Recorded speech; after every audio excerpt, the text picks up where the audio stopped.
This has been some 6 or 7 years in the making, and 10 years scratching my head over the books in Nigel Blair's library, reflecting on what I was taught as a child about religion. And so I can bring myself up to date, and if you're with me and come with me, that's marvellous. But have a look, and there'll be people who will challenge what I'm saying, concerned about what I'm saying. There are loads of references.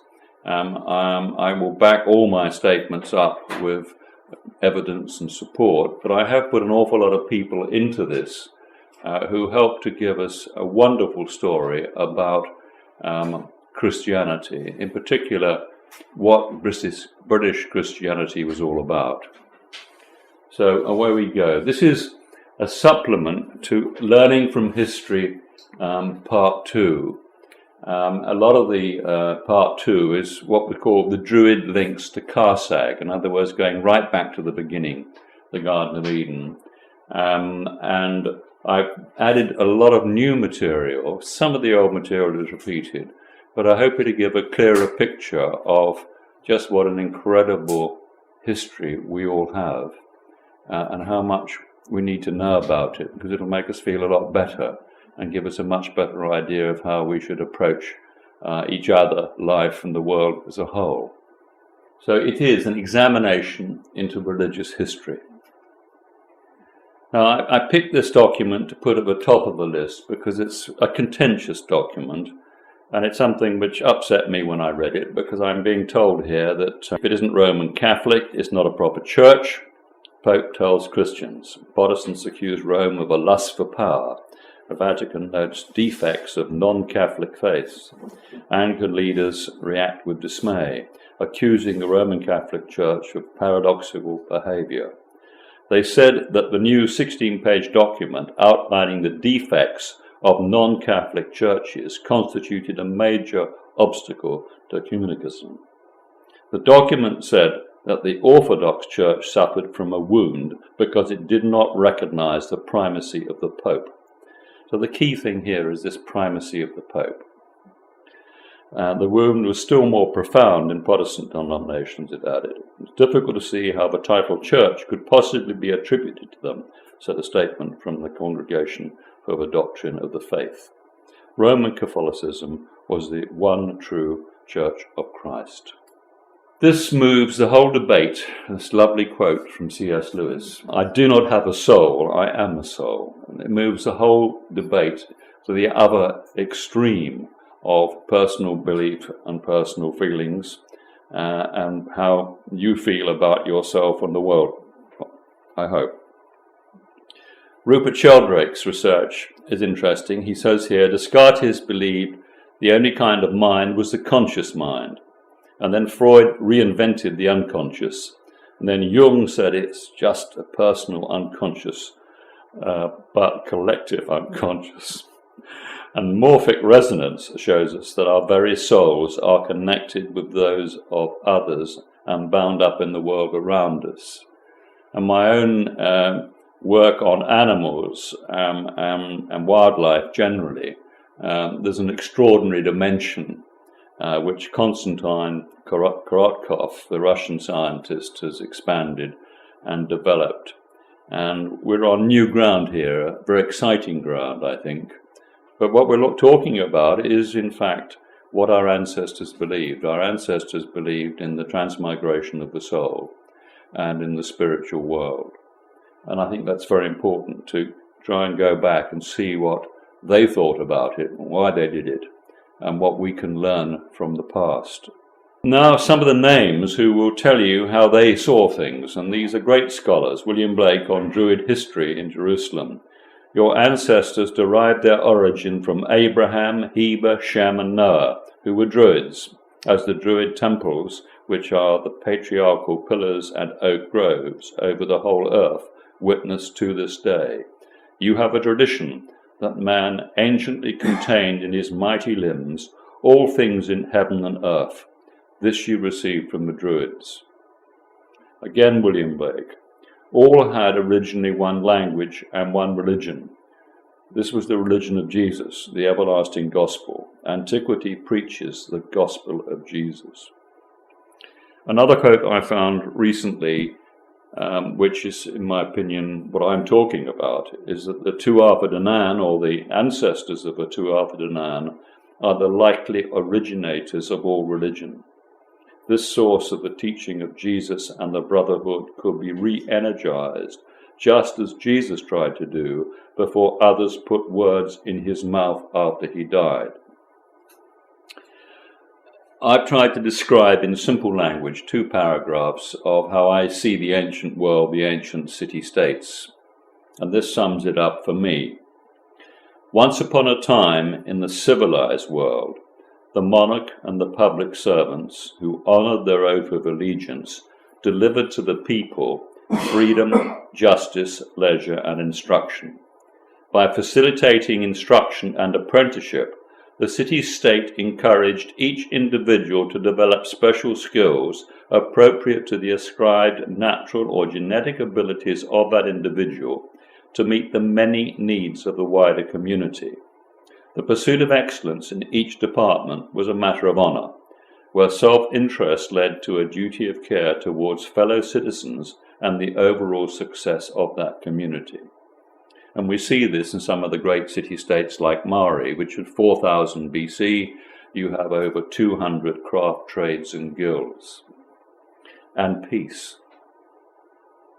So the king's primary role here is very important.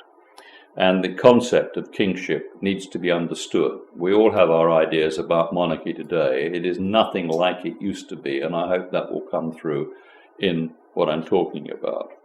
Although we have wonderful examples of service for the people. And remember, the monarchy is a contract between the monarch and the people under our British Constitution, 1688-89 Constitution and Rule of Law, which most people have forgotten all about. King's primary role, again, was to deliver to the people freedom, justice, leisure, and instruction. Neither God nor king or the people were above the law. And the law was the edicts of Anu and Enlil, the divine justice of the immortal gods who delivered kingship. And the basalt stele in the Louvre, said to be the codes of Hammurabi, if you look at the top, it says very clearly, these are the edicts of An and Enlil, or Anu and Enlil. Excommunication was a punishment or deterrent for serious wrongdoing. In the Indo-European languages, Druid and Dharma both translates as strong knowledge.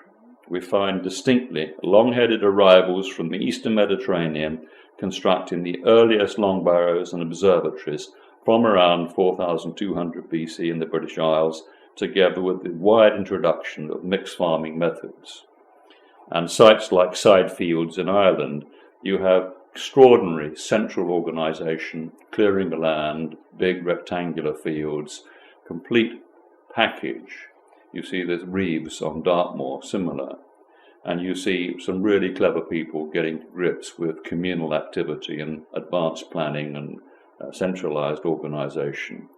And of course, in Sidefields, it was covered over by 5 or 6 feet of peat because the climate changed. It got much colder and wetter, and it warmed. The Holocene optimum, or the warmest period in our history, was round about that period of 4200.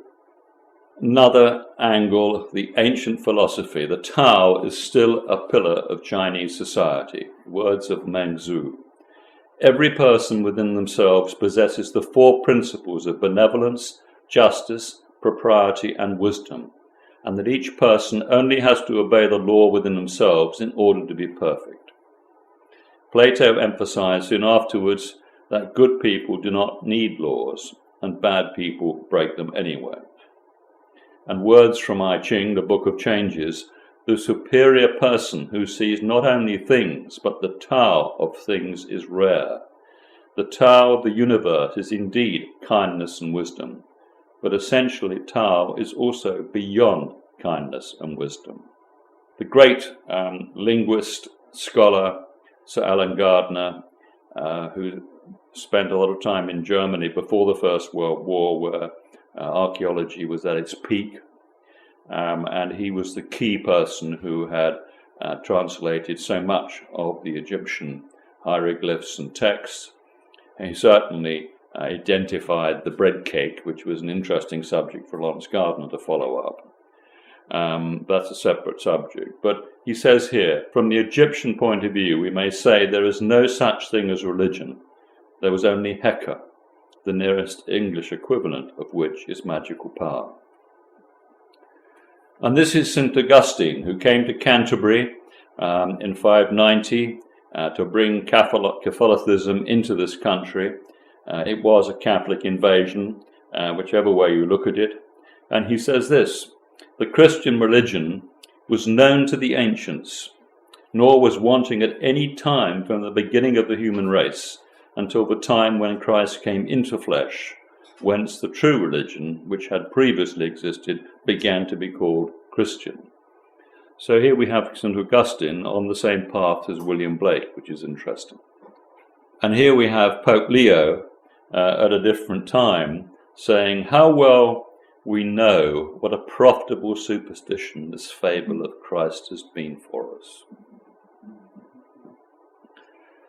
I found that the great scholars have been priests, Catholic librarians, R.W. Morgan, the Reverend. Our great historians have been all churchmen. And so it's nice to know that we can quote churchmen on their own subject and get some different views from the mainline themes. Now, this is important, I believe. Neither Jesus nor Mohammed brought a new religion. The many branches of Christianity which have evolved since Jesus' mission in Palestine do not receive support from other important religious groupings on a number of fundamental issues of religious belief and practice. Conflicts continue to cause concern. It's an understatement, really, isn't it, when you've got Christians and Jews being wiped out at the Arab Spring. The following statements are supported by religious historians, including James Taylor, who I happened to get this quote from and thought about it. Islam insists that neither Jesus nor Mohammed brought a new religion. Both of them sought to call people back to what might be called the Abrahamic faith. And this is the same for the Jews. Very important. Or the people, the Hebrews, and the Judeans, the people of Israel. In contemporary records, both claim to have visited the planted highlands, the Hashemim or heaven, and met Enoch and Gabriel. That's an interesting point, because we have Mohammed saying exactly what Jesus had said, is that I was in the Garden of Eden talking when Enoch was there. And I leave people to work that one out, whether it's past lives or what. It's an open subject to look at and I take very seriously. And of course, in terms of Islam, Jesus is regarded as a good man, a major prophet, and they've even saved a grave beside him or beside Muhammad in Mecca for Jesus on his death after the prophecy of his second coming. Very interesting point. This is a quote from Buddha which is very relevant to the two Avadanan, the angels, the shining ones. And he says, follow then the shining ones. And that's another translation of the word Deva. Devas, Deva, is the shining one in the Hindu. Follow then the shining ones, the wise, the awakened, the loving, for they know how to work and forbear. And then from the Urdu records in the 1st century AD, we have coins with the image of Buddha and Jesus, minted by a king in Kashmir, which established Jesus as an equal and successor of Buddha. And that is on the video which I put on my leaflet, what I sent round, and the link, which is actually on my website. If you go onto my website and go on Jesus Didn't Die on the Cross and go and look at the BBC documentary on that, you'll find that particular video on the same part of YouTube. But I was amazingly impressed by that because it was very comprehensive evidence, and I've done a lot more research since then, and I'm very happy making these statements because I believe they're absolutely spot on. Now, the big issues which divide humanity, and this is the Druid quote, it really was the truth before the world. When Pontius Pilate tried Jesus at his trial, he said 4 times he heard Jesus' case. He said, "What is the truth?" And that was the standard question before every Druid legal hearing. Very important. And we're going to talk a little more about Pontius Pilate later on.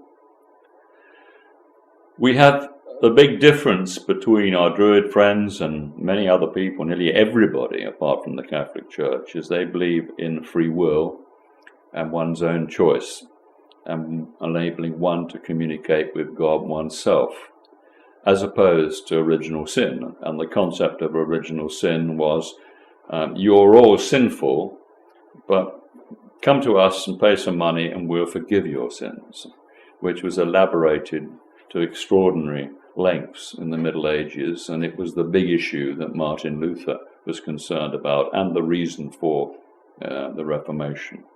And I've said here too, the other interesting thing is the misuse of these words, Jew, Aryan, and pagan. They're bandied around, and I'm going to just deal with each of those because I think they're so important that people use the correct words when they're talking about issues which can offend or could offend by being effectively wrong, or bearing false witness. Thou shalt not bear false witness. And of course, the role of women. So I'll start with free will or original sin.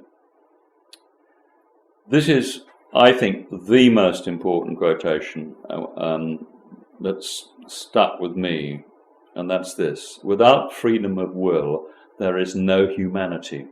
Freedom of conscience was both the birth and breath of manhood. The essence of the soul was will. They've even discovered now, scientists in nature, that every single living thing requires the ability to act on its own and not be regimented. Being regimented doesn't work. Nature has its own way. And so this was the basic Druid doctrine, which was promoted by the British Church under its intellectual leader, Pelagius, Morgan or Morion, and I'm going to come to him later. And he went to Rome in around about 396 and made an enormous number of friends, was fluent in Greek, and won 6 out of 7 court cases. And his court case was rigged at the end of the day, and he was declared a heretic by followers of Augustine of Hippo. And Augustine had insisted upon the Catholic dogma of original sin and divine grace. And I'm going to show you where that comes from, that idea comes from. Now this is Bangor-on-Dee, which was a site of a Druidic academy. You won't find conventional churchmen or conventional historians knowing much about this, but all the circumstantial evidence is absolutely amazing. It was destroyed, and monks were killed following the Battle of Chester in AD 16. We're not taught that in our history lessons, unfortunately. The Northumberland king had a big battle with the Welsh kings and the Welsh monks over Christianity, effectively, who was going to have a religion, and I'm afraid the monks at Chester lost. Tragedy. Now, this was the message of the Pelagian heresy as it's called and called today, although I know that so many churchmen now realize that it was a mistake and wrong, that Pelagius was actually right. He was the best man we ever had. The Pelagian heresy originated by Morgan or Morion, 20th abbot of Bangor, being in truth nothing else than a revival of Druidism and the old Druidic ideas with regard to the nature and free will of man.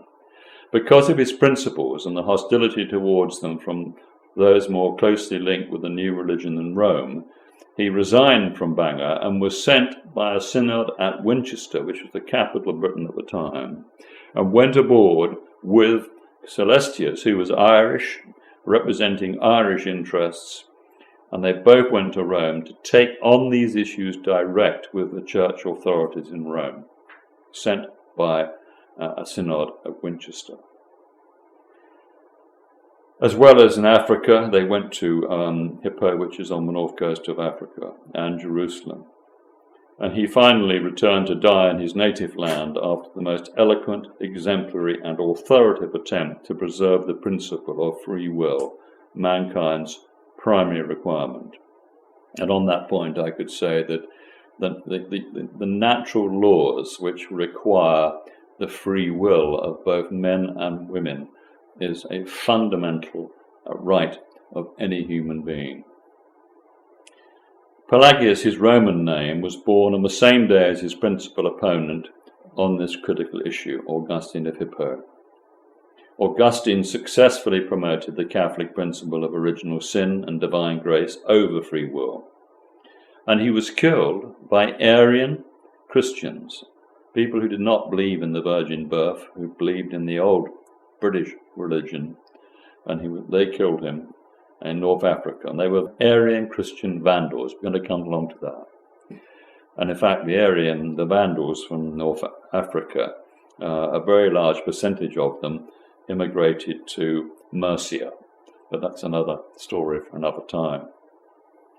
It is memorable that Pelagius, when the 20th abbot of Bangor, on receiving admonition from the bishops of Gaul and Italy, and the Bishop of Rome included, on the latitudinarian nature of his principles, returned it with the observation, sola in Britannia Ecclesia Britannica Jude. Only in Britain is the British Church judged. Quite right. Keep it simple. Where did this whole concept of original sin come from? And this is the Secrets of Enoch. It's from the O'Brien's Genius of the Few. And it's about Enoch going to heaven, or going to the Hashemin, which we're going to come to in a minute, and meet the archangels, angels, and watchers. Wonderfully recorded. All there ties in with the Sumerian records, ties in with the Bible. And this section says this: After this, the men brought me to the sixth haven, and there I saw 7 groups of angels, very bright and wonderful, with their faces shining brighter than the sun. They were brilliant and all dressed alike and looked alike.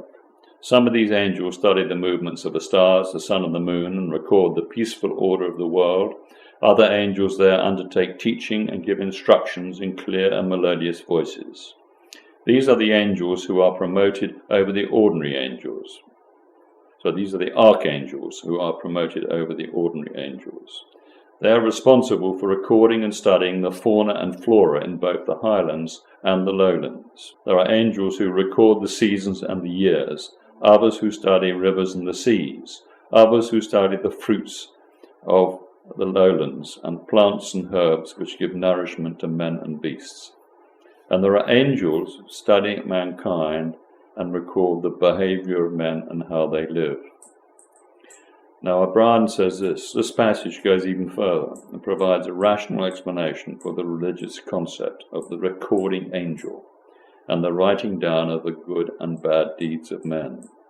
From this account, we can now understand that these angel investigators were only observing mankind from the anthropological point of view, genetic and the physiological viewpoints. They were not concerned with guilt or original sin, which can now be seen as superimpositions by later misunderstanding religious interpreters. So let's visit heaven and have a good look round. Garden of Eden was located by O'Brien, and Hashemin, that root in there, Shem means seed, it's the planted highlands. It's below Mount Hermon and called Karsag, which means head enclosure, home to the culture bearers, angels and watchers, on the restart of civilization. In the beginning, these are the very earliest Sumerian picture signs, cuneiform, and it's of an irrigated enclosure or garden, gar, and on the right, sag, which is a head. Originally, head was painted, the head was drawn like a head and then turned on its side, and then it revolved into that cuneiform image. So we now have what we're calling the Levantine corridor hypothesis.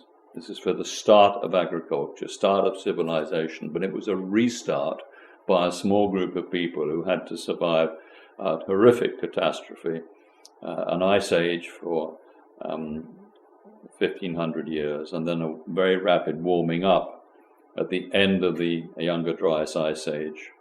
And we have them choosing this particular location, which was perfect for a number of reasons, and the science all backs this up.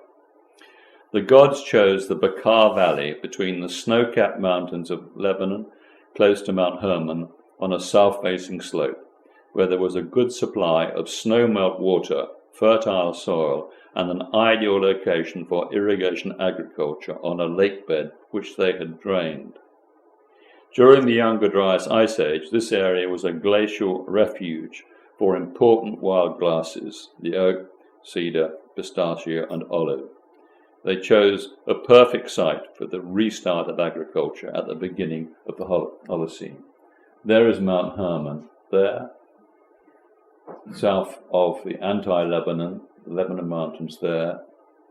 And these were the highlands, and these down here in the Rift Valley, right the way down to the Dead Sea, were the lowlands, which we talk about in the Bible. And here we see the perpetual snow of Mount Hermon as seen from Mount Bentor in Israel across the Bekaa Rift Valley. Very, very fertile, formerly volcanic, marvelous land, and that snow on the top of those mountains, which is there for 6 months of the year, was crucial at that point in time to provide vital water for growing crops.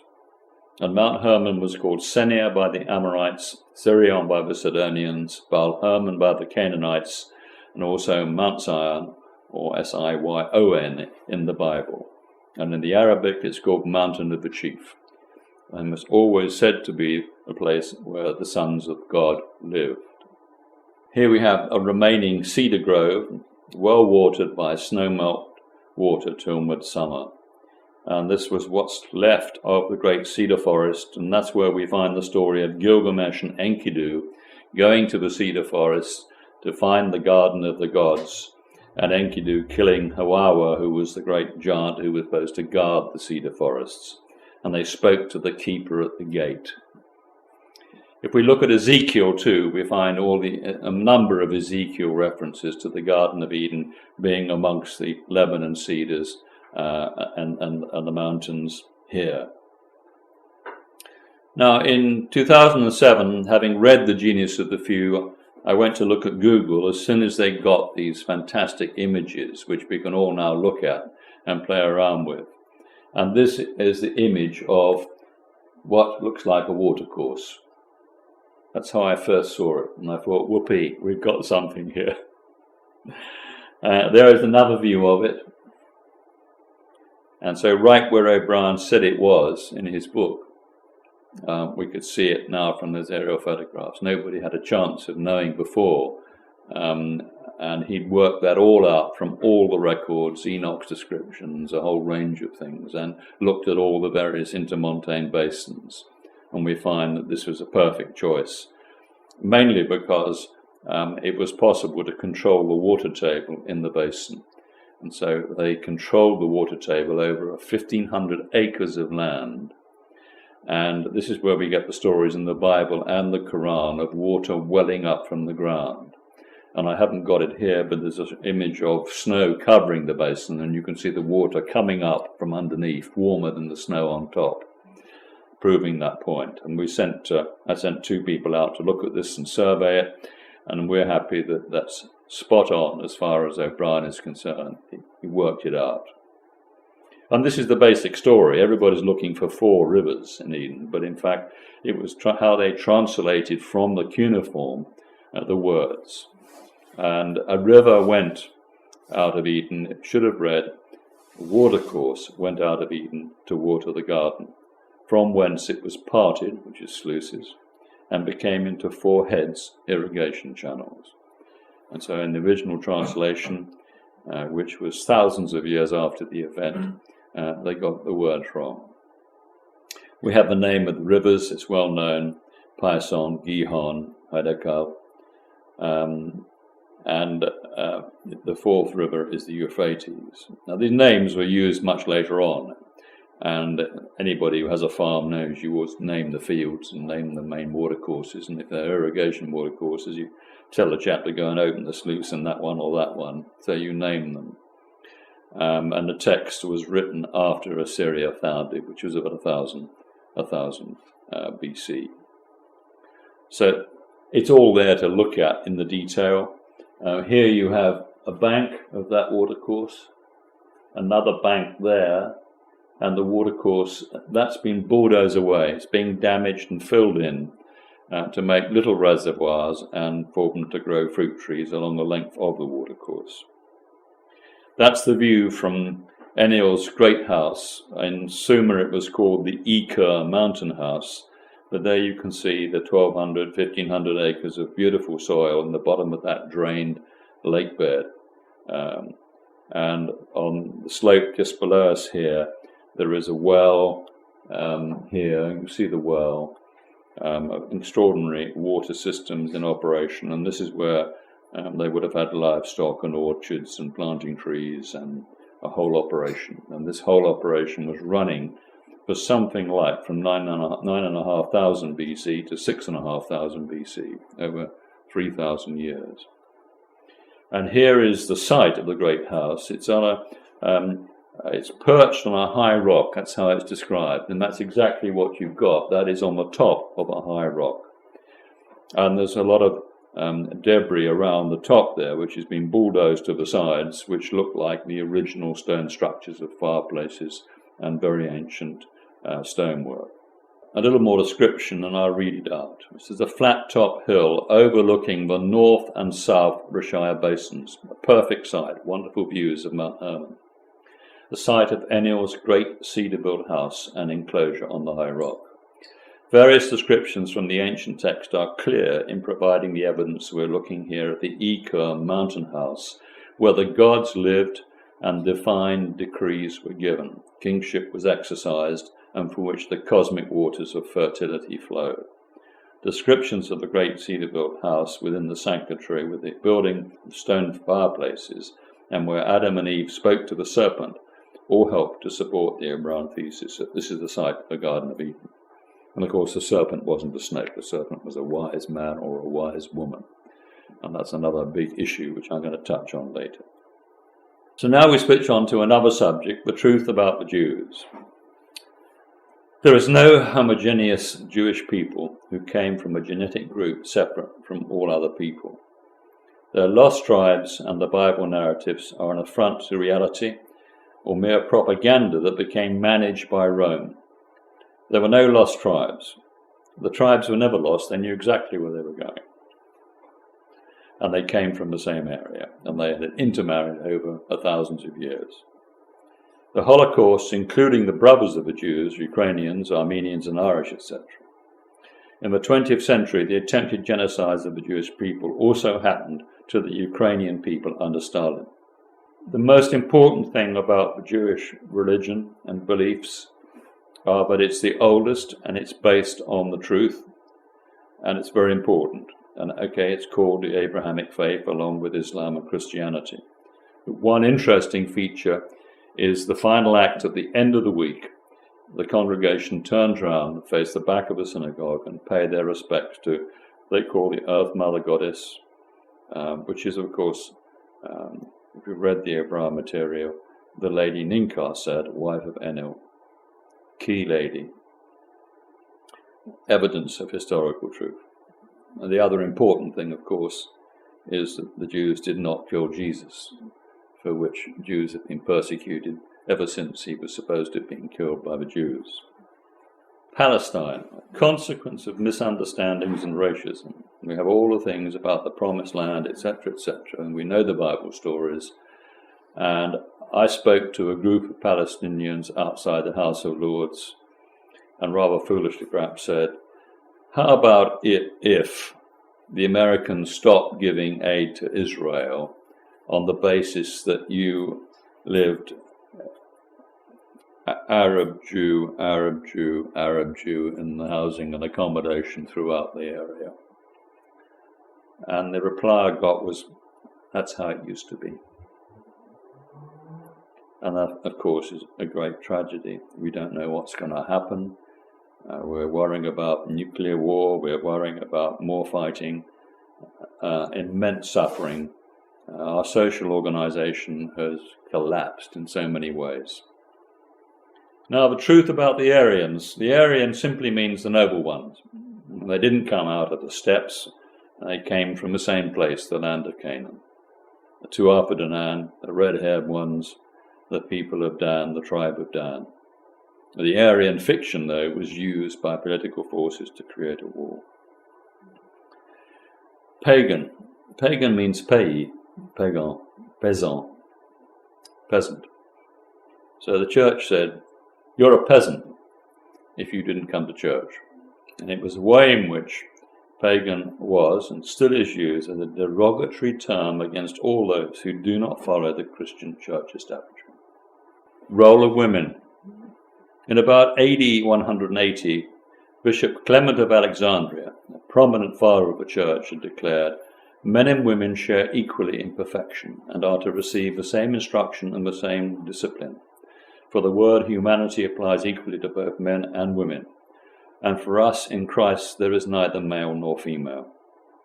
In justification of his words, Clement listed a number of women who have been significant in the past history, especially in terms of academic learning. His view was widely supported by a contemporary, educated society. Even so, the Pope later ruled that Clement had been in error. It was declared with thunderous authority that a woman cannot be a priest because our Lord was a man. That's what happens to little girls when they're dying in the Sudan. A vulture perches behind a young girl who's dying of hunger in the Sudan. Very, very tragic story, but hard-hitting in terms of our respect for one another and how life has deteriorated. And I like to say a kind word for the vulture. The vulture won't actually start eating a little girl until the girl is dead, which is an interesting point from the wildlife point of view. But what a tragedy. And this photographer committed suicide the following year. More than 800,000 young African children die each year of malaria, missing out on a medicinal cure that costs less than 50p each. The veil they cannot lift. This is the Taliban in 2004. Certainly not what Mohammed intended. Mohammed's wife was a very successful businesswoman. She was a Hanif, which is very close to being a Kafir, perfect one, as Abraham was supposed to be. Mohammed's wife's sister was also a Hanif. Mohammed relied very firmly on women to support him at Medina. They were always there from the start, playing an equal role to men, as all women did in the ancient world. What have we done? What has happened in the name of Muhammad and Islam since? I know it's very different between the different Sufis, for example, are also very close to Druids and very close to Cathars.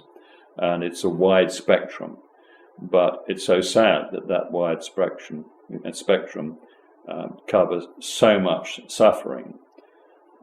And also I'll say this, we have fantastic, competent Muslims living in Britain. Our British Muslim community is of a highest order, and I would put it higher than our Church of England and our Catholic Church, in my personal experience, in terms of common sense, in terms of giving people a clear message on how to live. So it's a very mixed bag.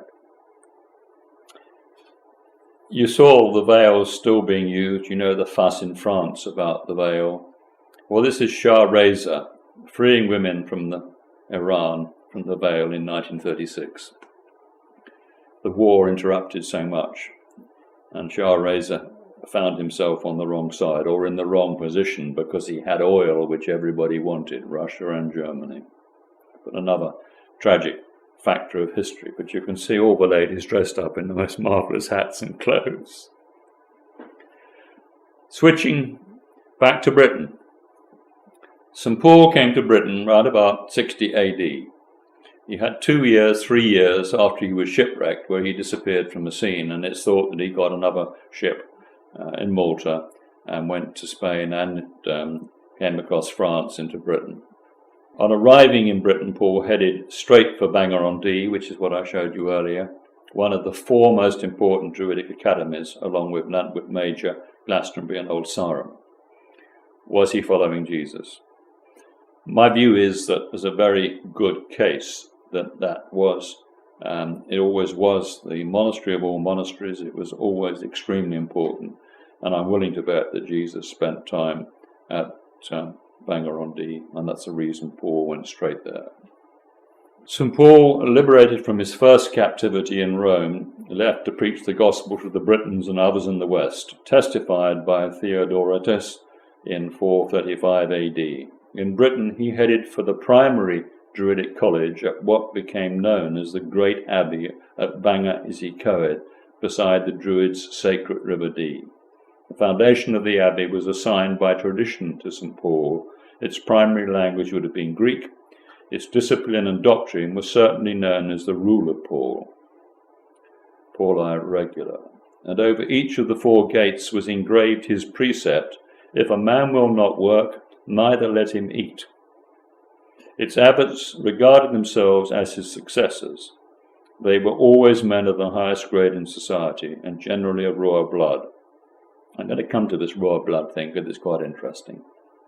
Termed the mother of all monasteries by St. Hilary and St. Benedict, Bede and other authors state the number of monks in it at 2,100, and scholars amounting to many thousands. By contrast, the first Egyptian monastery was said to be founded by Pachomius in 360 AD. Still going strong, and remember Pelagius, who I spoke about earlier, was the 22nd abbot of Bangor-on-Dee. Now we're looking at vital clues to the nature of early Christian teaching. A very important man, Hugh MacGregor Ross, who is a leading specialist on St. Thomas. And he told me that in St. Catherine's Monastery at the foot of Mount Sinai, and he wanted me to go and look to prove it, but it was proved quite a task to be able to do that.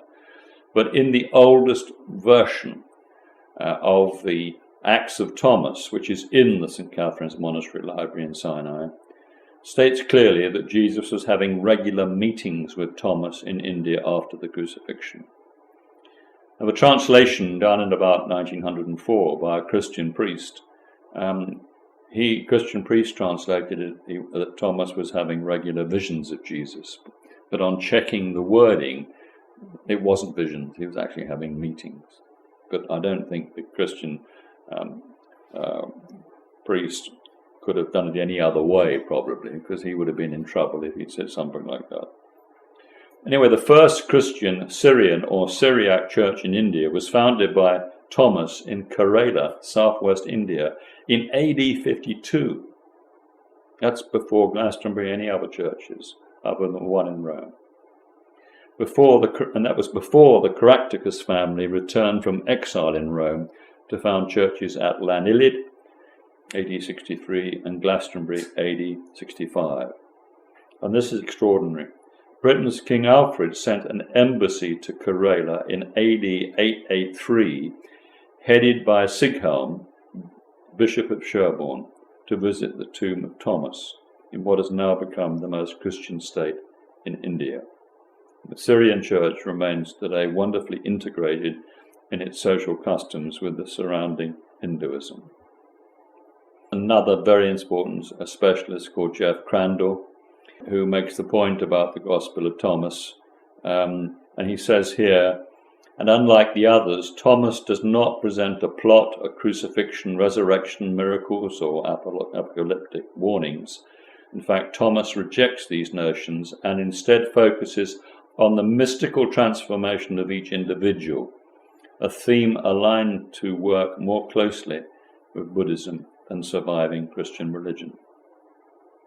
Surprisingly, many scholars now argue that Thomas preserves the most primitive versions of many of Jesus' sayings. Very important link in this whole story. You see, we're putting together pieces in a jigsaw puzzle. Now, this is Christian O'Brien's work, Path of Light. The book is outside. It's Christian O'Brien's translation of what were always considered the two most important Gnostic documents, before the Nag Hammadi find. And they're what's called the Askew and Bruce codices, which were found in Lower Egypt. And they're primary sources on the spoken words of Jesus. What makes them so special is that they were recorded and witnessed by the disciple scribes Matthew, Philip, and Thomas, which was what you did under the Hebraic law of the time with an authoritative and important document. Now, O'Brien's scholarly secular approach reveals the path of light as a treatise on spiritual truths taught in the Druidic, mystery, and brotherhood schools of the ancient world, and by Valentinus, right about 120 AD. And Valentinus nearly became pope.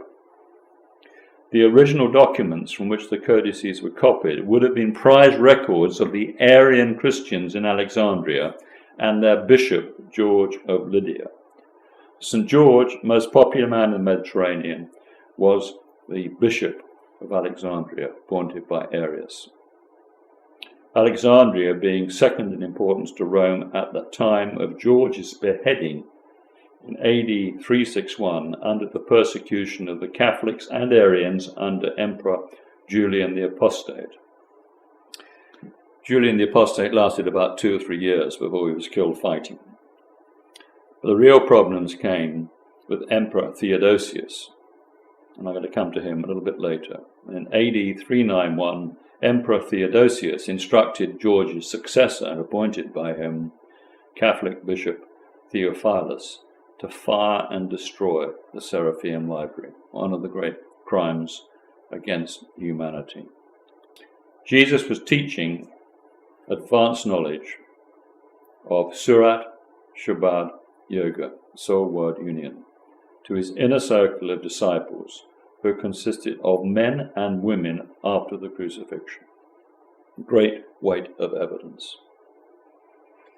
Now back to the great historians. This man lived, he was 83, certainly was 10 years after Jesus was born, and Susa or Susiana was a wonderful city, very sophisticated city which paralleled Babylon.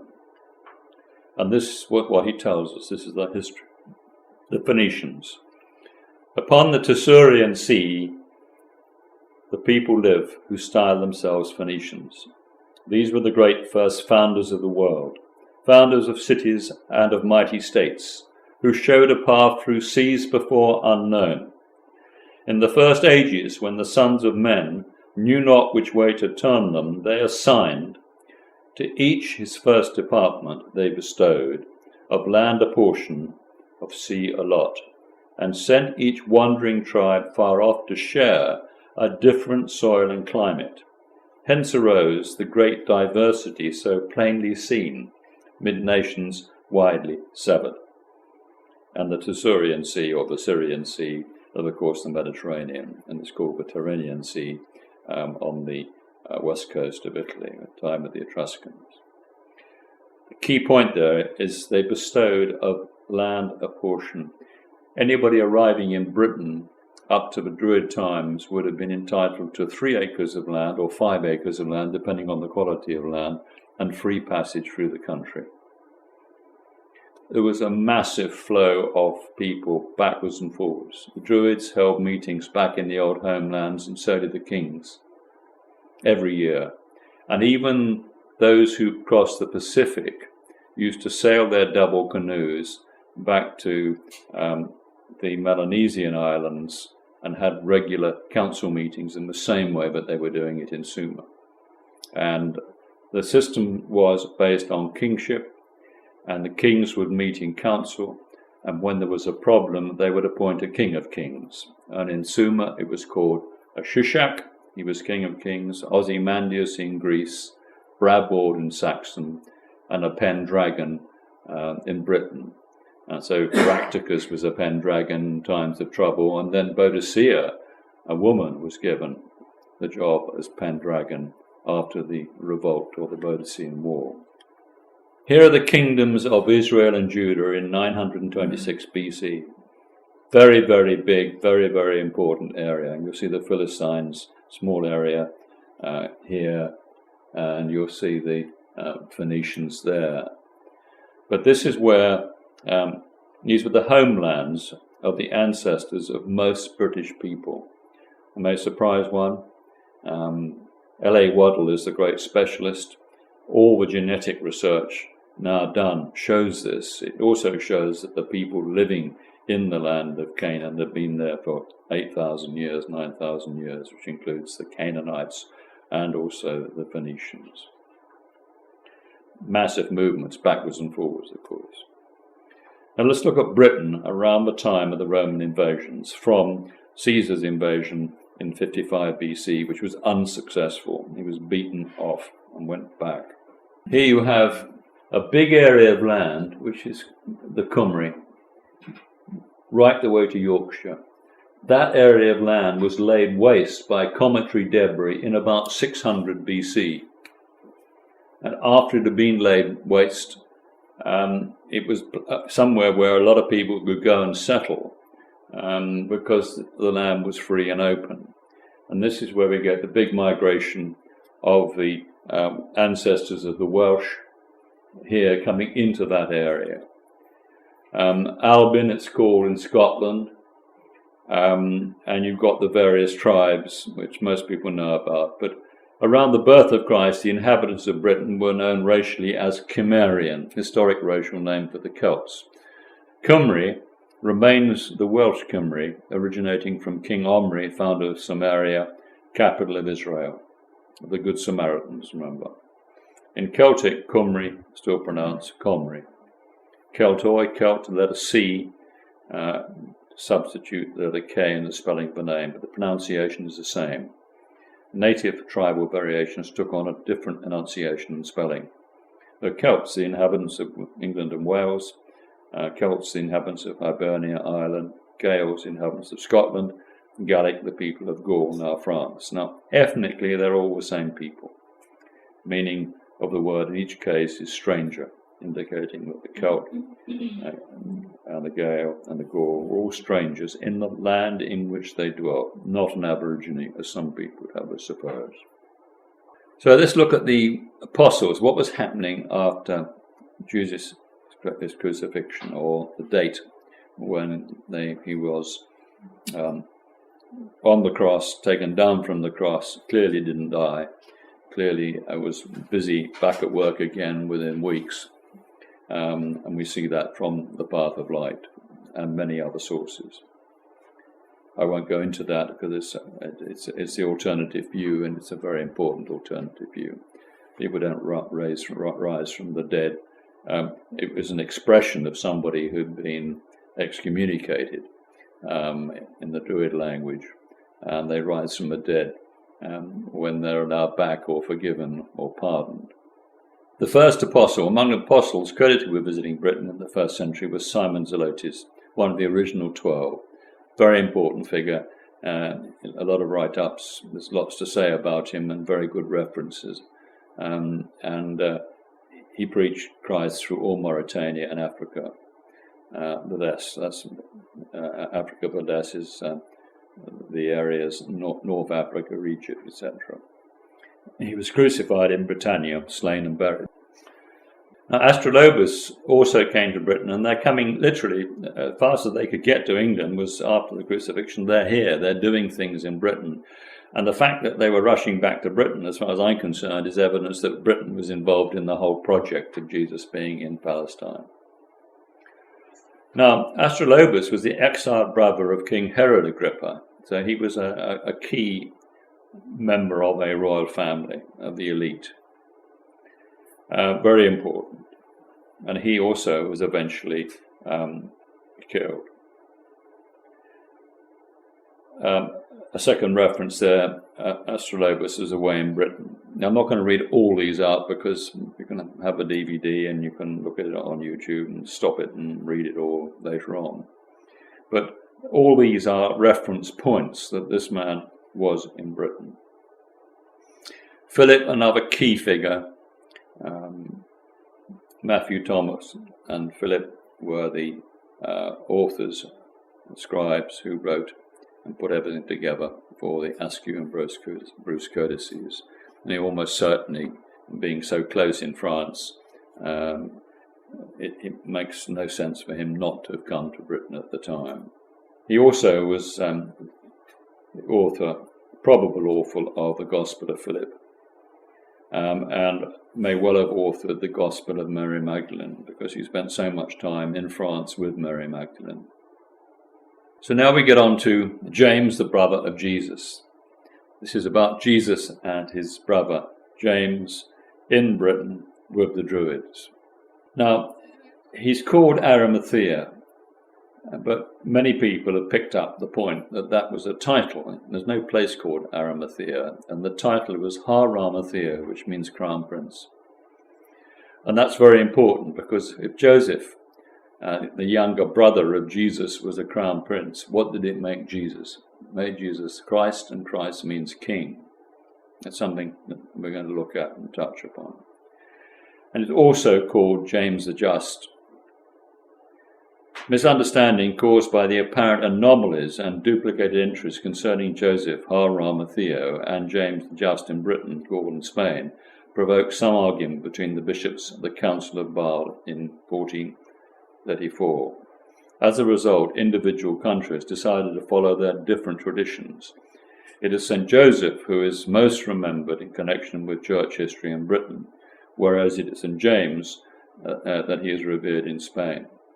And of course, Joseph Har-Ramathea or Arimathea appears in all the Gospels, and there is an enormous quantity of material about him, key figure.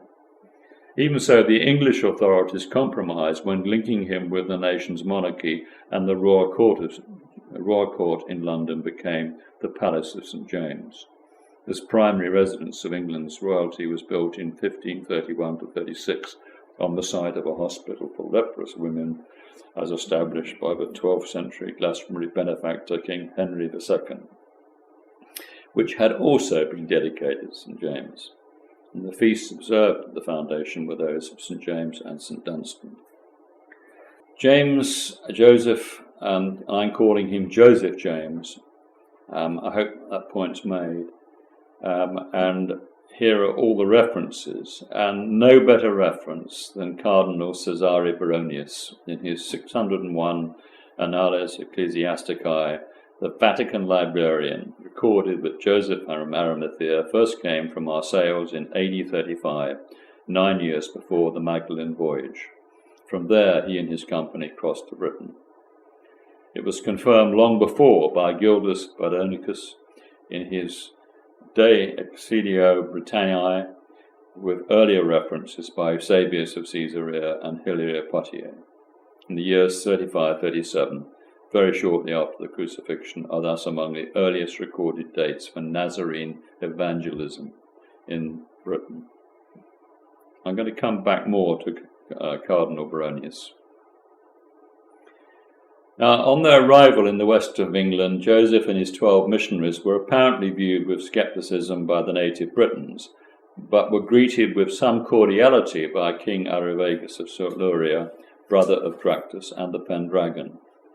In consultation with other local chiefs, Arivagus granted Joseph party 12 hides of Glastonbury land, about 1,440 acres. Here in AD 63-64, later, of course, they built the unique little church on the scale of the ancient tabernacle of Moses.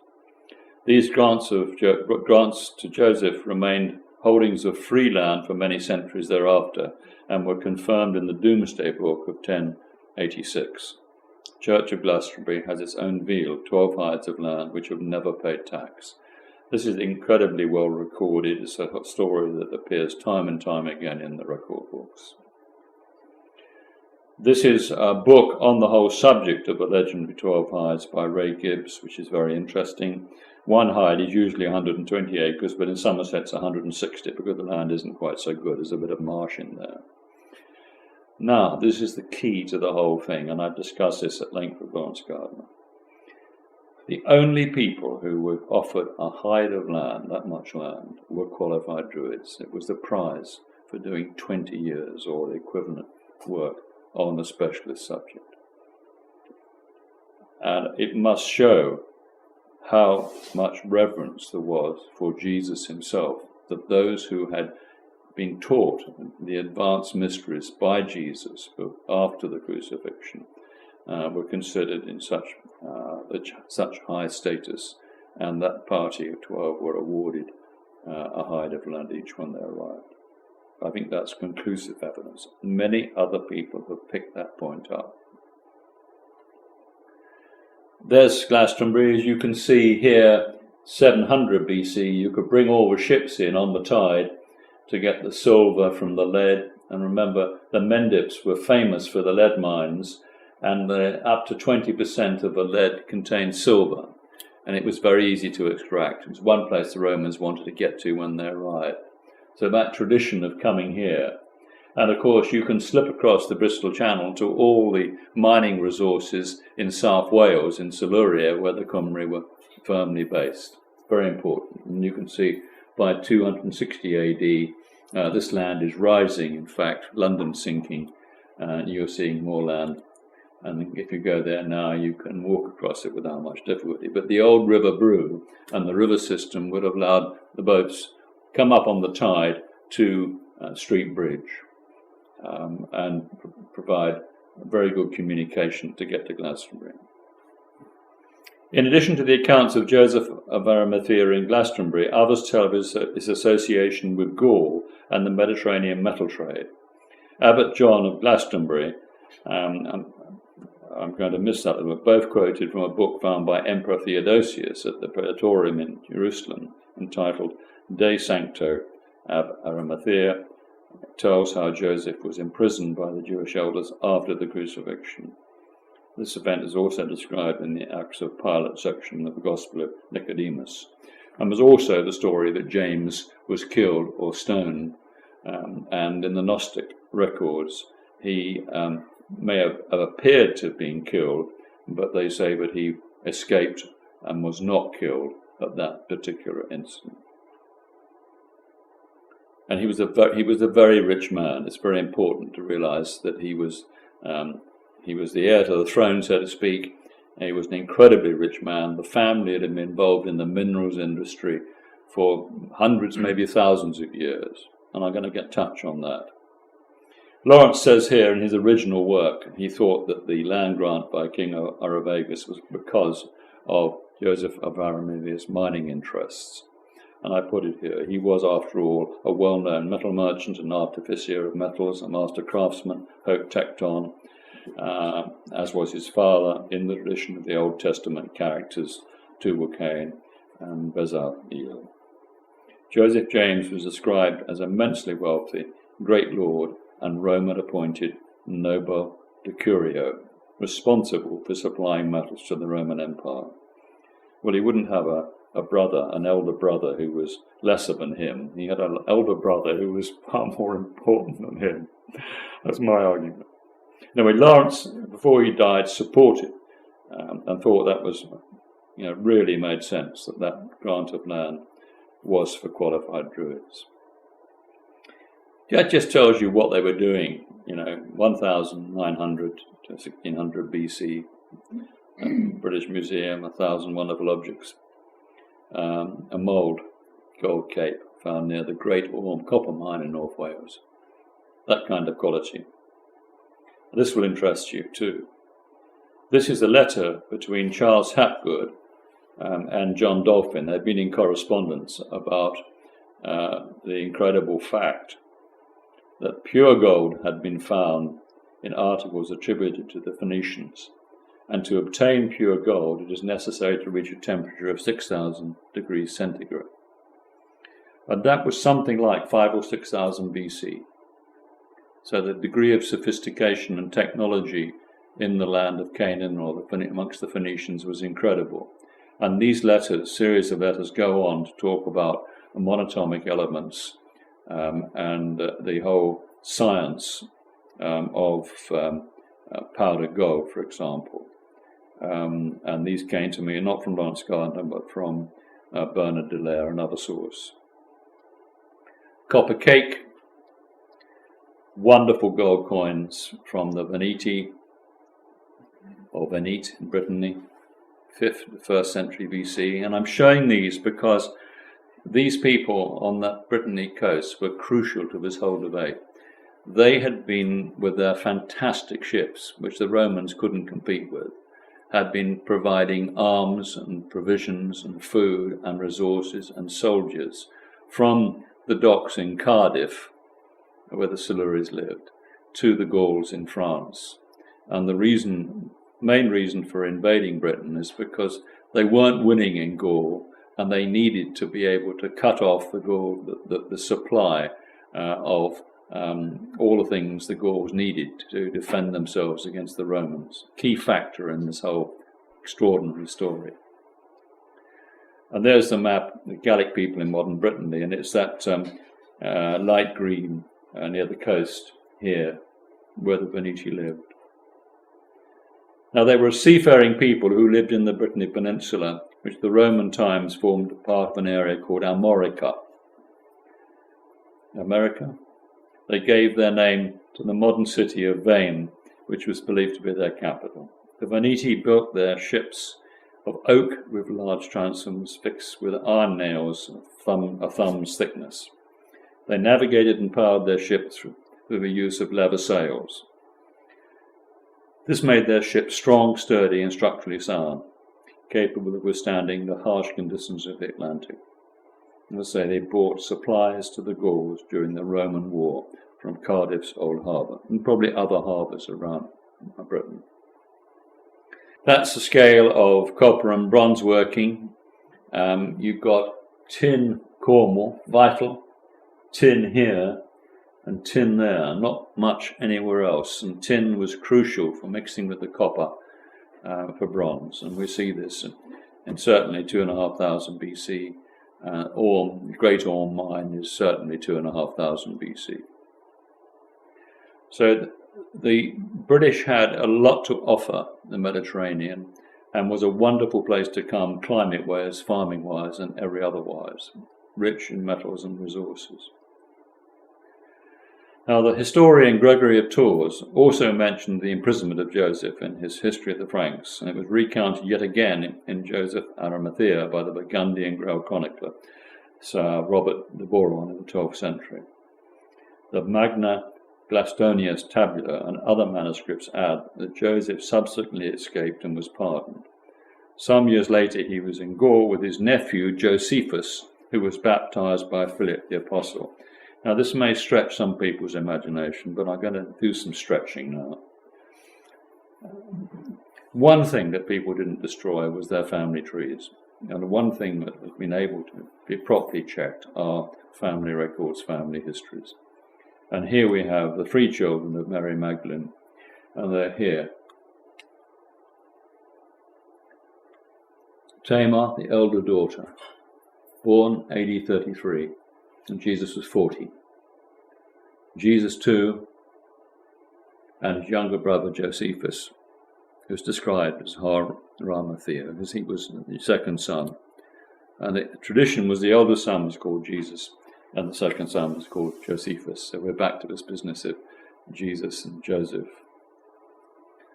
Lots of other links there which are important, but I won't deal with them just for the moment. But we had intermarriage between Joseph of Arimathea's family and Jesus' family, going back a long while, in my opinion. Joseph of Arimathea died aged 81 in 82. Jesus would have been 89 at that time. And we're talking about him being an uncle. Well, it's unlikely that a man who's younger than Jesus is going to be an uncle. It's another very important thing.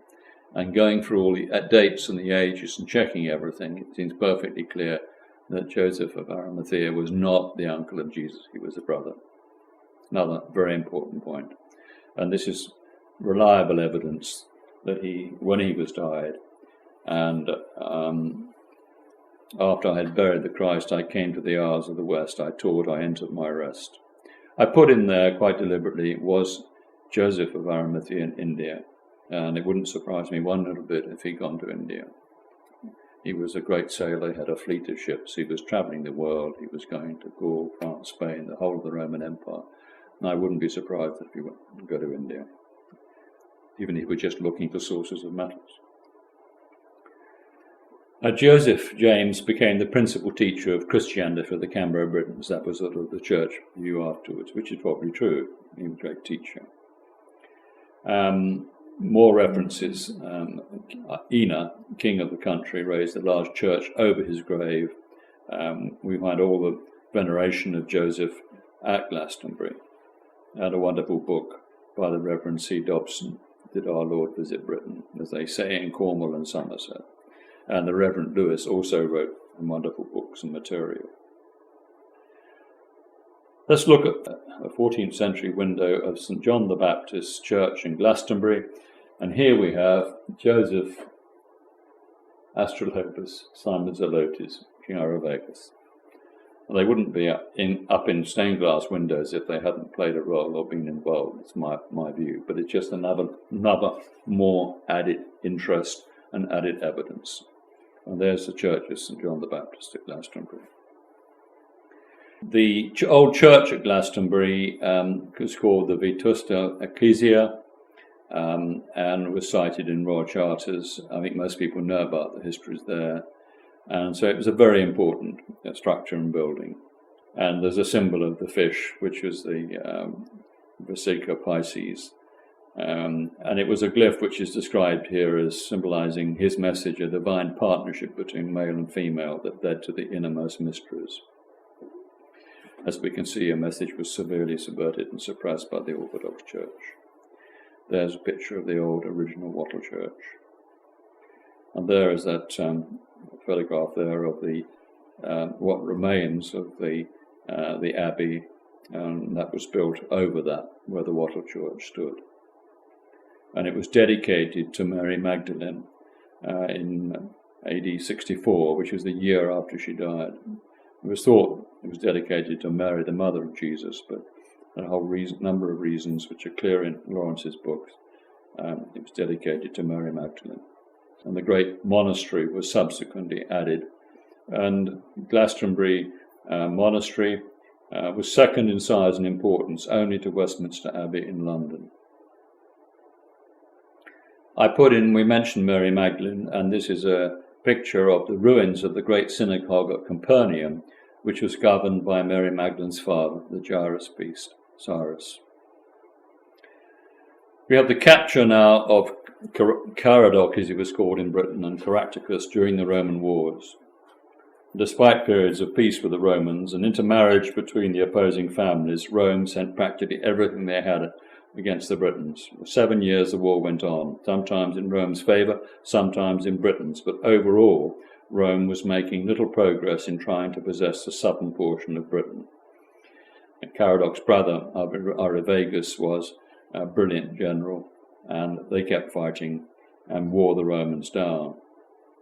But Caradoc was betrayed by a relation and taken to Rome in chains, where millions of Romans gathered to see the famous British warrior paraded to Caesar. And Caradoc gave his famous speech delivered before the emperor's tribunal as follows. This is Tacitus reports the speech, Caradoc's speech, to the Senate as follows. Had my government in Britain been directly, solely with a view to the preservation of my hereditary domains, or the aggrandizement of my own family, I might long since have entered the city an ally, not a prisoner. Nor would you have disdained for a friend a king descended from illustrious ancestors, and the dictator of many nations. My present condition, stripped of its former majesty, is as adverse to myself as is a cause of triumph to you. What then? I was lord of men, horses, arms, and wealth. What wonder if at your dictation I refused to resign them? Does it follow that because the Romans aspire to universal dominion, every nation is to accept the vassalage they would impose? I am now in your power, betrayed, not conquered. Had I, like others, yielded without resistance, where would have been the name of Caradoc? Where your glory? Oblivion would have buried both in the same tomb. Bid me live. I shall survive forever in history. one example at least of Roman clemency. Not a bad speech. And following 7 years of exile, a family in Rome, from AD 53, the British palace became the refuge and meeting point for early Christians. And he was given palace, property, everything. Remember, the families had all intermarried, and they'd been intermarrying for the previous 400 or 500 years. It's very important to realize that the royal links were very, very important to people. And the whole system of kingship was so different from what we've had it in the last 2,000 years. And there, what still remains today, you can go and visit it. It's all that's left of the British Palace, but it's a fantastic church of San Pudentia, where the granddaughters of Caractacus, Prudentia and Praxedes, entertained the Christians, looked after the Christians. Paul went there. Unbelievable story. And of course, they both suffered martyrdom after giving sanctuary to those in danger. Llanillid, very interesting story. This is the little village off the M4, not far from Cardiff. And you have the recent church built on the site of the old church, which was dedicated by Urgain the Younger, daughter of Caradoc, and Joseph Haramathaeo, whose name in Welsh was Illid. And believe it or not, you can walk from that site and find both coal and iron deposits, right where you would expect them to put it. And on the right is the remains of a fantastic manor house, which would have been the accommodation which they would have lived in at that particular time. Very important site. And that was in 62 AD, 2 years before the Glastonbury Church. So looking at royal family trees, this royal connection is really interesting, gets really exciting. Now we talk about Brutus. Brutus is supposed to have come to Totnes and is supposed to have come from Troy. That all the searching here, it doesn't make sense for Brutus to have come from, he may have come from Troy, but certainly he didn't come at 1074. It's far more likely it was about 600 BC.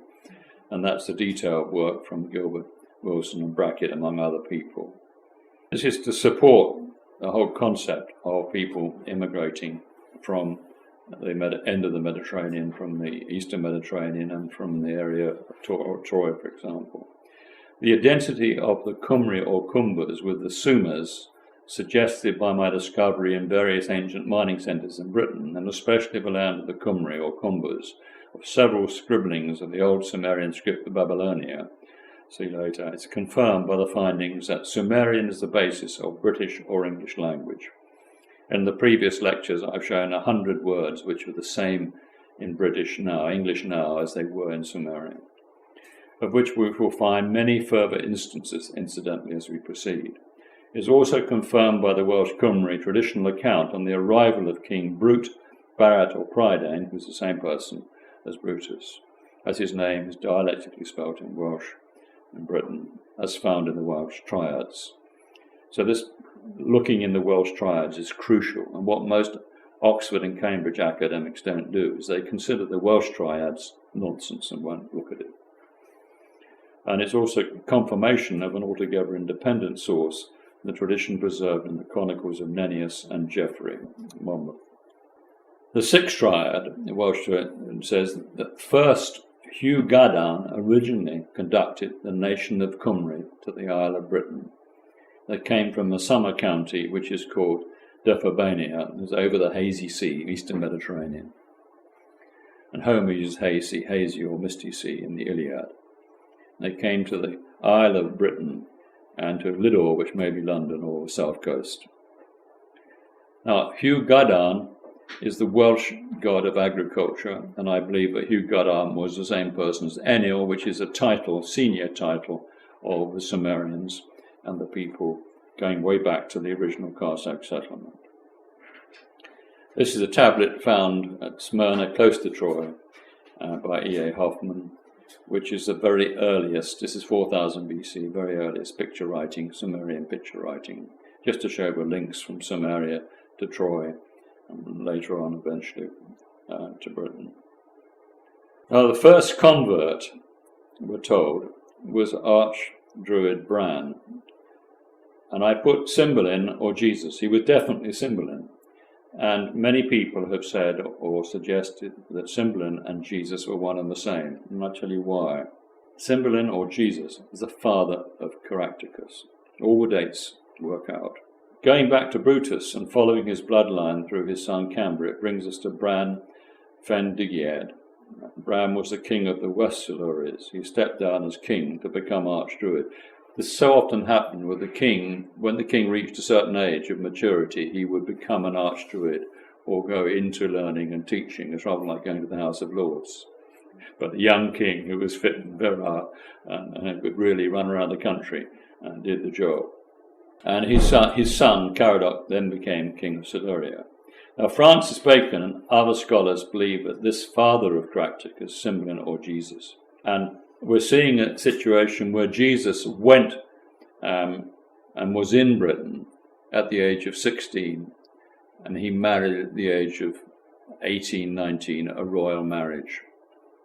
And because he was the son of, he was eligible for kingship in his homeland, or the homeland of the British people, he was also on the same line as the British kings, and had as much status amongst the British kings to be a king as anyone else.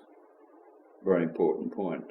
And we see this with the descent of Brutus and the close family links to Aeneas, the founder of Rome. Here we have Aeneas, and we've got the Roman Caesars going down that line, and we've got the British kings going down this line with Brutus on it. That point may well be proved at some point in time. It is something that can be proved, I believe. But it all fits the whole picture. And there's our King Arch, Cymbeline, and his sons, or daughter, and 2 sons. She married Aulus Plautus, the Roman emperor. They did the business of marrying off daughters to the enemy so they could make peace. That was the idea, or hold peace. They ended up by in-laws fighting, but that's another story. And then Caradoc's children, Linnaeus, Sinon. Linnaeus became the first bishop of Rome. St. Urgain married Salog, who was Lord of Salisbury, a Roman, a very important Roman figure. And Gladys married Rufus Pudens, who'd been based at Chichester. And these were the 3 who, rest of the children here, these 2 were martyred. And here we have Joseph of Arimathea and Jesus, and we've got cross links further down. And so you can go all the way through to Constantine and show the family links. And I wouldn't be surprised if a number of people here can trace their bloodlines back to the same thing if you look at the population dynamics. Again, there, and you've got the Merovingians, and this is Jesus' grandson here marrying back into this family here. Aminadab. So look at Jesus now. He had a lot of brothers, big family, 2 sisters. They were all there, key figures right from the start within all the various documents. Very important.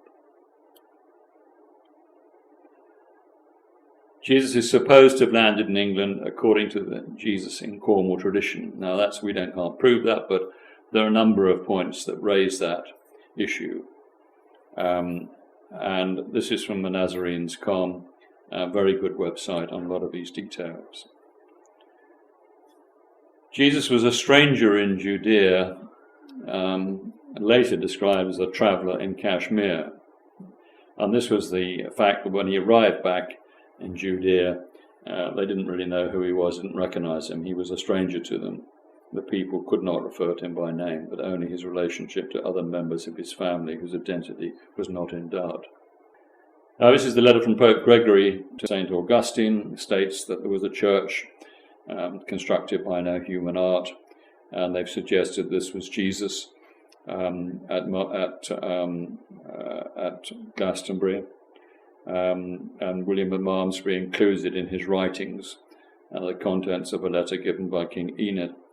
That we have a number of linking claims that Jesus was in Glastonbury. Remember, it could have been Jesus, his son. It could have been his second son. That's the sort of building he would have built in the Lake Village. William Blake, we all know, did those feats in ancient time, and the Satanic Mills and the story there, a little more of a clue. Very good evidence of Jesus and Mary in Scotland.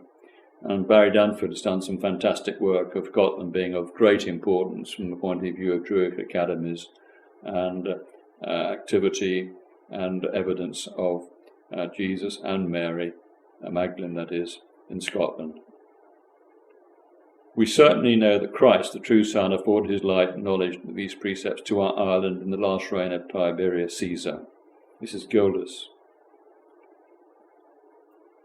A Greek and Roman testimony states that the noble and wealthy of Rome and other nations right round the Mediterranean sent their children to study law, science and religion in Britain. Another very important clue. Jesus had been on the line of David, had been an extremely important royal figure, then he would have been almost certainly sent to England. Now this is another reference here. Among the Great White Brotherhood, it's recorded that after Jesus graduated from Mount Carmel, he travelled to Britain to study. He would have been about 15 at the time, and British legends tell us this is when he first began to study with the Druids. Again, Glastonbury.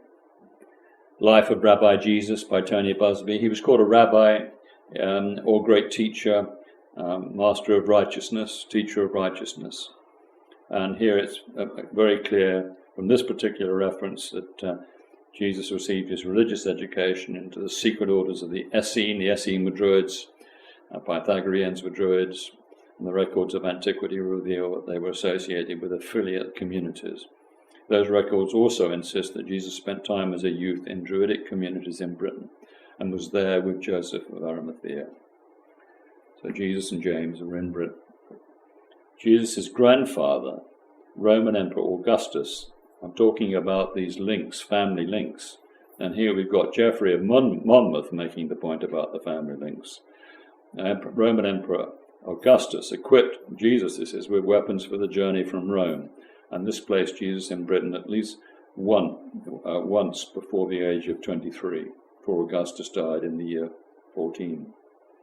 The Essene doctrine, so closely associated with Druidism that its origin may be said to be Druidic, and the Druids' beliefs were the same as those entertained by the Essene. The Cimmerians, the ancestors of the Celts, held fast the patriarchal faith of the Old Testament, and so did the Essene. We all know from Matthew, got Jesus on law, so whatever you wish that men would do to you, do so to them, for this is the law and the prophets. And Confucius had the same message, do unto others, you'd have them do unto you. The concept of the Judaism at that time, that these ethical considerations were being undermined by an exaggerated rabbinical concern with ritual restrictions and the finer points of law. And the centre of Judaism shifted from prophetic values to obedience to rules and prohibitions regulating the smallest details of daily life, just like Britain today. And he didn't like it. Origin of Alexander, key figure, big name. The divine goodness of our Lord and Saviour is equally diffused among the Britons, the Africans, and other nations of the world. So let's just have a quick look at the Druids. A lot of the monks knew what was going on. And this lovely quote here, St. Blathmac, in about 1750. The word Druid appears in a poem by St. Blathmac, who wrote about Jesus, saying he was better than a prophet, more knowledgeable than every Druid, a king who was a bishop and a complete sage. It's acknowledged that Jesus was described as a Druid by Columba and regarded as my Druid by Rowan Williams. Britain was the centre of civilization before 45 BC. Great sophistication. It would have been natural for Joseph to send their heir of a Druidic bloodline to England in those early years. And most of you know how sophisticated the Druids was. Over 60,000 students. They were being taught astronomy on Bodmin Moor from 2,500 BC. It was the Druids who gave the letters, the Phoenician letters, to the Greeks, the Greek writing. And the Greeks adopted it over a 100-year period. And that's Martin Bernal, a Cambridge scholar, in the Black Athena. Ireland was once Aya, the place called by the Hindus the seat of religion, the realm of the great Nadreds. Nadreds is another word for druids, serpents, or angels. The blessed lands of light, where thousands of people travelled from across the world to be taught in the temples. And of course, temple, it comes from the word tamon, which is really an administrative building, rather like a mosque is today. We had free hospitals for the populace. The Druids also taught from their tamons that the path to true salvation was by work on oneself, by finishing the opus and obtaining physical and spiritual perfection.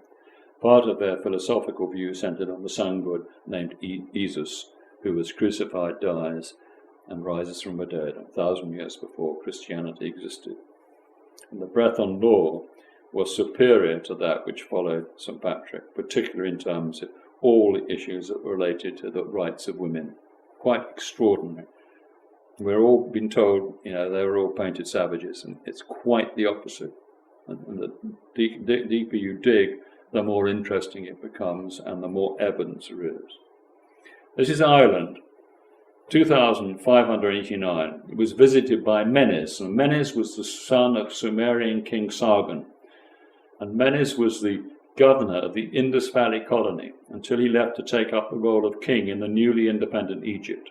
He was also known as Naram Singh. He died from a hornet or wasp sting in Ireland in 2589. So the people building the pyramids, putting all of the sophistication into Egypt, he had time to go and visit Ireland. And Sargon I went down the Silk Road in 2700, so a little bit less than that, 2650, with the Baksing tribes when they had to leave Mesopotamia. And that Baksing tribe migration took the former occupants of Sumeria down the Silk Road into India, and more particularly took civilization into China, sophistication into China. So Nungti was a key figure. Sargon was the same person as Shen Nung. They were travelling the world. International Druids. The Maruts, Rudras, and Petris are esteemed fiery dragons of wisdom, as magicians and Druids were of old. Hans F.K. Gunther. And Aristolubus also excellent books on the Druids. What about the Druids themselves? A caste incorporating all the learned professions: philosophers, judges, teachers, historians, poets, musicians, physicians, astronomers, prophets, and political advisors or counsellors. And this is a very important point. Jesu Christos, or Jesu. It isn't coincidence that Druids had a title for the highest initiate.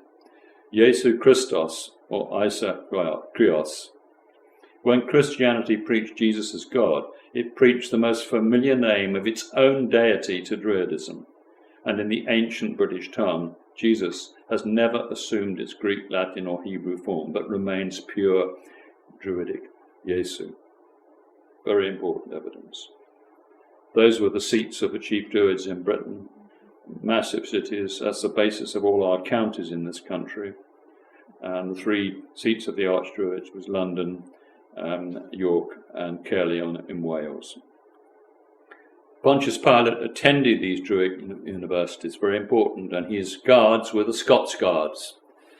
And the man who put the spear into Jesus' side was one of Pontius Pilate's Scots Guards.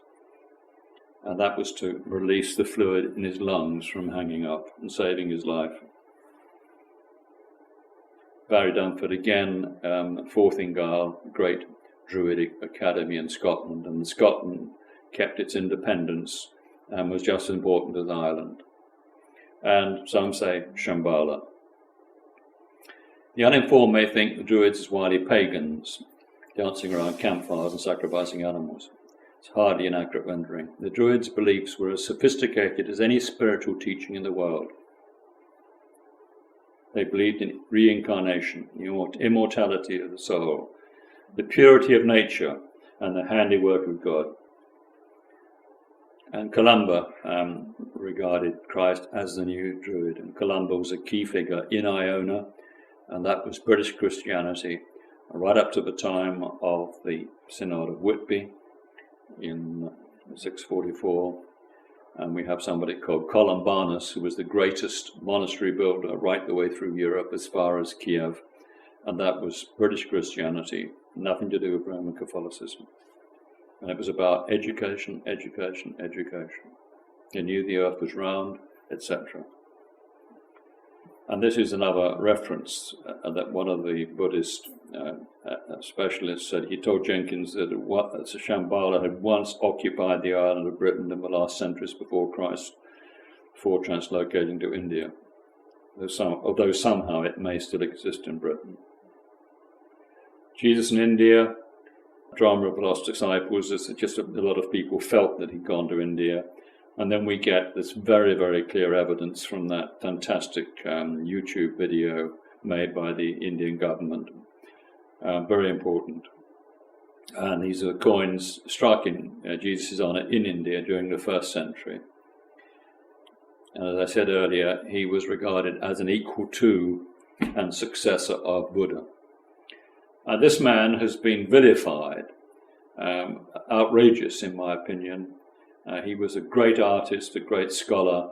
He wrote 3 books. He traveled the world, in fact, all the important places with his wife.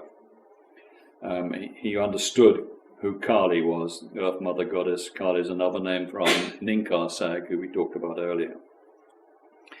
His credentials, but Nicholas Urch was far more than a painter. He was also an esteemed professor at the Imperial Archaeological Institute in Russia, as well as a respected philosopher, diplomat, and mystic. Urch and Helena, his wife, and their son George travelled across Central Asia between 1923 and 1928 with the task of collecting archaeological and anthropological information. He's made out to be a cheap journalist who just scribbled something. That's the link to that website, which gives evidence on Jesus being in Kashmir.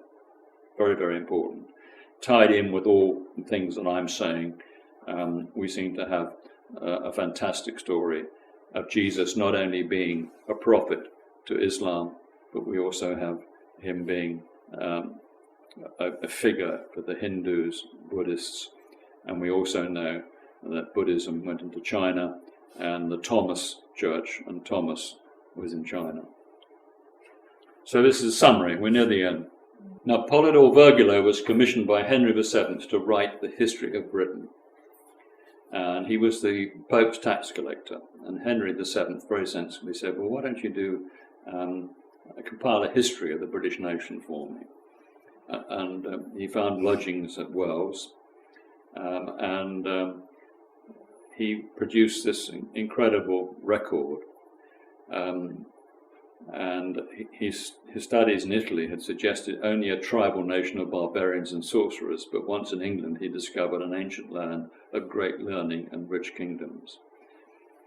By 1534, the results of his research were 26 books entitled Angelicae Historicae, tracing back to the early days of the Roman occupation. He wrote in his section concerning the reign of Emperor Nero. Arivagus was the principal chief in Britain during the principate of Nero.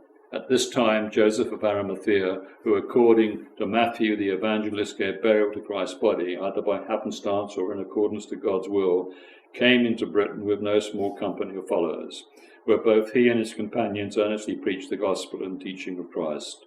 By this, many men were converted to true piety, filled with this wholesome fruit, and were baptized. These men were assuredly full of Holy Spirit. They received as a king's gift a small plot of land about 4 miles from the town of Wells, which is Glastonbury, where they laid the first foundations of a new religion, and where today there is a magnificent church in a Benedictine monastery.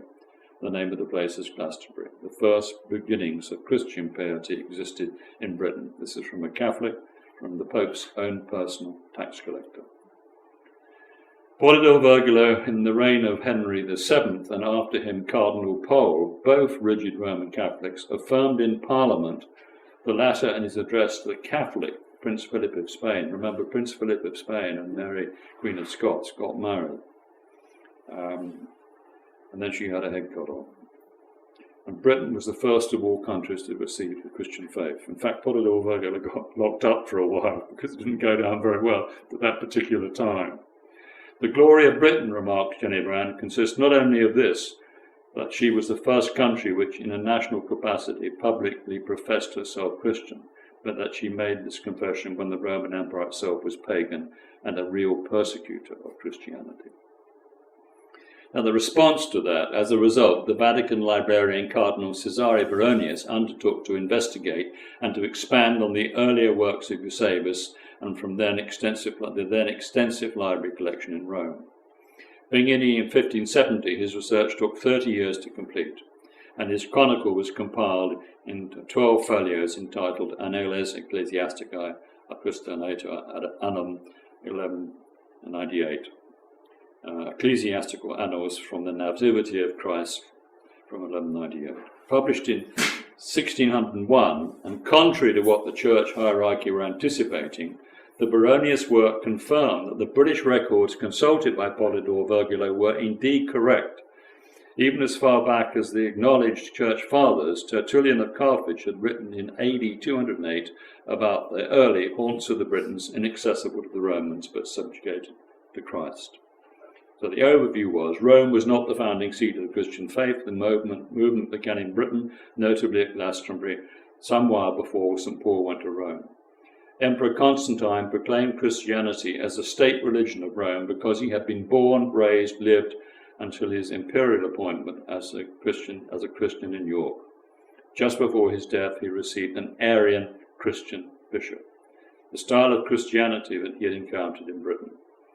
What St. Augustine brought from Rome to England, AD 1597, was not Christianity, but commonly taught but Catholicism. And this is very, very important. Conclusion. Notwithstanding all the centuries of historical and monastic documentary record in England, the most comprehensive survey on the subject of Christian religious heritage was that of the Vatican librarian Cardinal Cesare Baronius.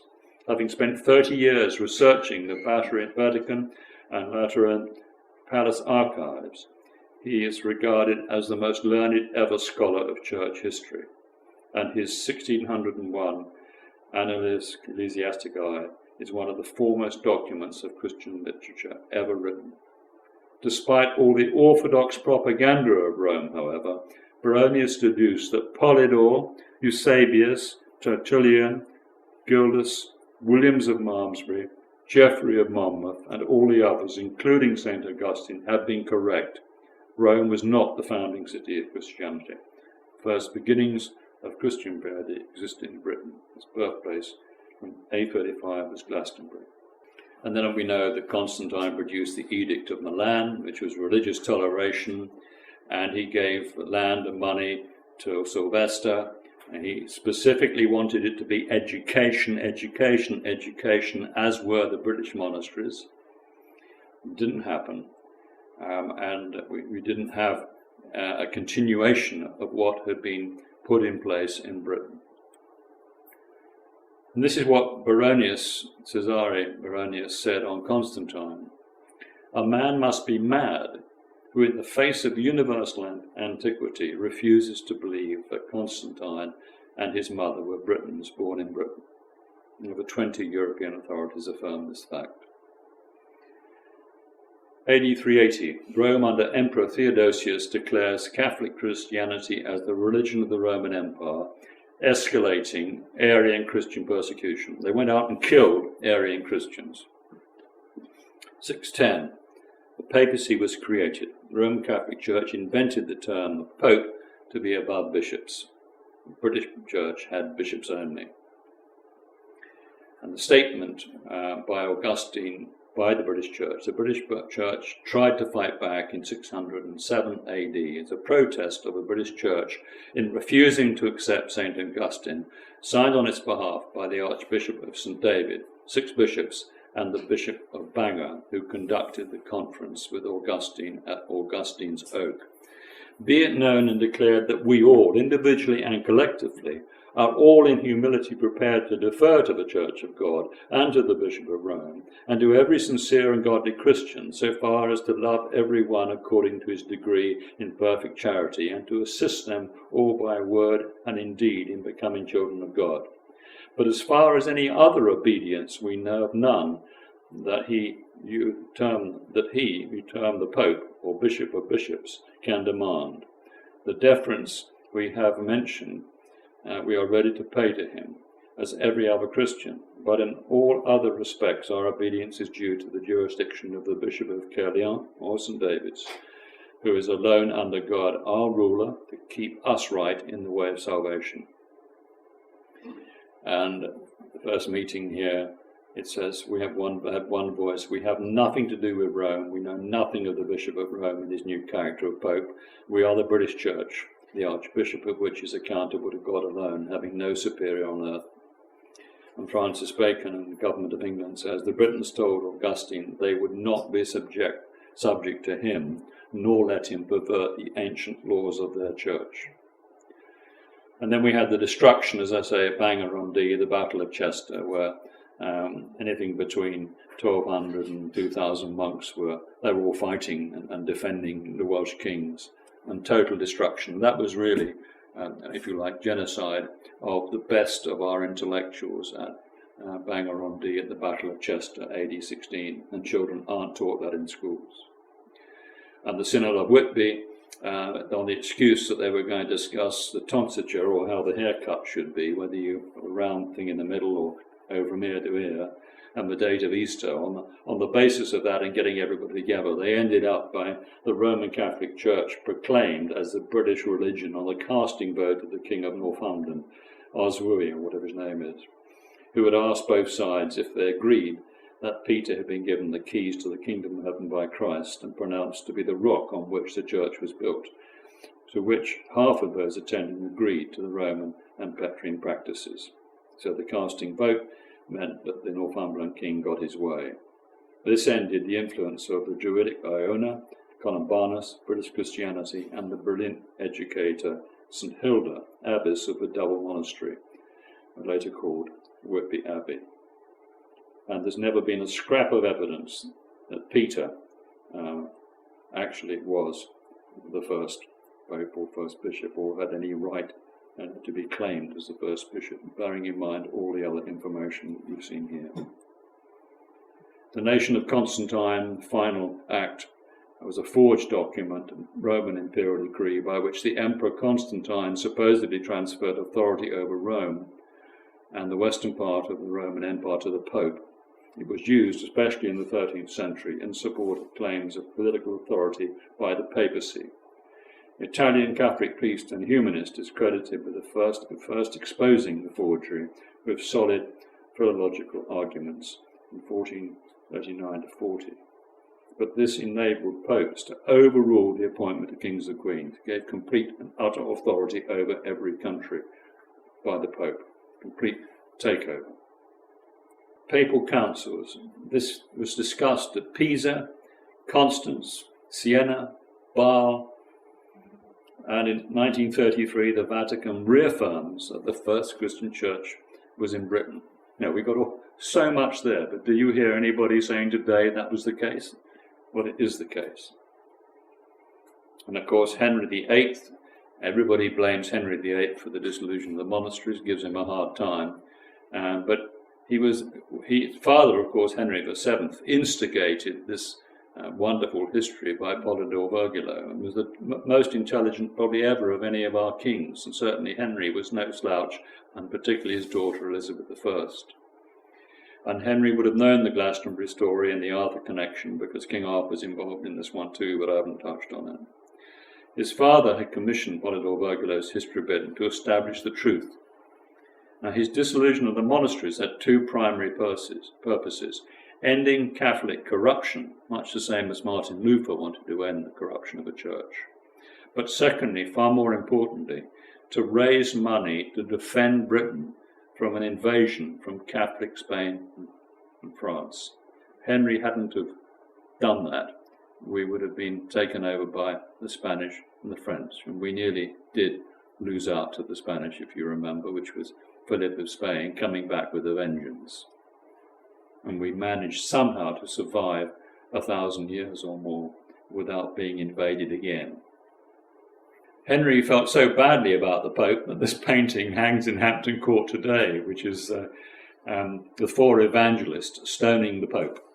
Matthew, Mark, Luke and John stoning the Pope. That was the sentiment of the times, and you can see there's a great deal of justification for it. The genealogy of our royal family goes right back to Judah and takes in David. Another extraordinary link in our chain and evidence of all of us coming from the land of Israel and Judah, or that general area, and all our ancestors having cross-fed like mad. And if you look at population dynamics, we're also mixed up genetically that it's crazy to call one person one thing and one person another. So we can forget about Jew. We've got to realize where we actually came from a tiny population, because the great catastrophe, 10,800, was the biggest mass extinction for 3 million years, and there were very few humans left on the planet when we started the warm-up after the Younger Dryas. Elizabeth first, another final clue. This was a painting when they x-rayed it and found she was holding a snake. And the symbol of the shining ones of the serpent knowledge, which was good, there was nothing bad about it. And this was, of course, discovered by people like Francis Bacon and John Dee and all the new movement of the time. And she's got paintings holding the serpent in her hand as a symbol that she knew the truth. And there she is, one of the loveliest pictures of her, Queen Elizabeth I, the rainbow portrait. And the papal authority was denounced by Queen Elizabeth in AD 1600. Britain's priority in the Christian church, Christ is the head of the church, repeated by Queen Elizabeth II in 1953, despite Roman Catholics' pressure to have this removed from her oath. And here we have the simple message of Confucius, of Jesus of all time, with Henry George, brilliant man, American. Here is the conclusion to the whole matter, that we should do unto others as we would have them do unto us, that we should respect the rights of others as scrupulously as we would have our own rights respected, and not a mere counsel of perfection to individuals, but is the law to which we must conform social institutions and national policy if we would secure the blessings of abundance and peace. A brilliant statement. So there we are. We are all God's representatives on earth. Thank you very much for sitting and listening.